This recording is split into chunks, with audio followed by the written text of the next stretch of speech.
కూకట్పల్లి బాలిక హత్య కేసులో కీలక పరిణామం అంట.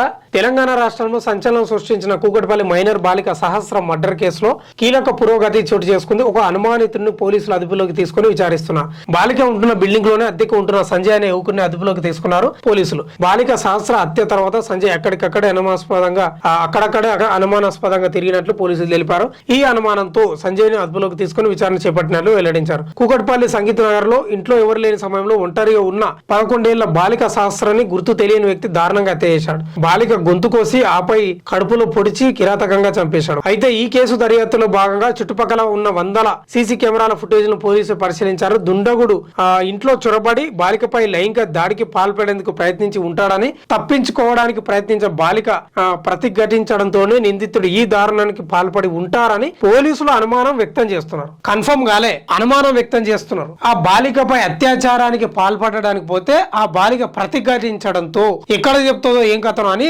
భయపడ్డాడో ఏం చేసినో గానీ చంపిన పరిస్థితి కనిపిస్తా ఉంది అని పోలీసులు అనుమానిస్తున్నారు. ఇంకా వాళ్ళు కూడా క్లియర్ గా ఏం చెప్పలేదు.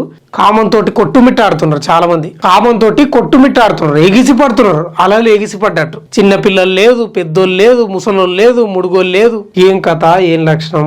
మనకంటే జంతువులు నయం. జంతువులు చాలా బెటర్. అవి కాలానికి అనుగుణంగా మాత్రమే ఉంటాయి. మనం మాత్రం అవి లేదు.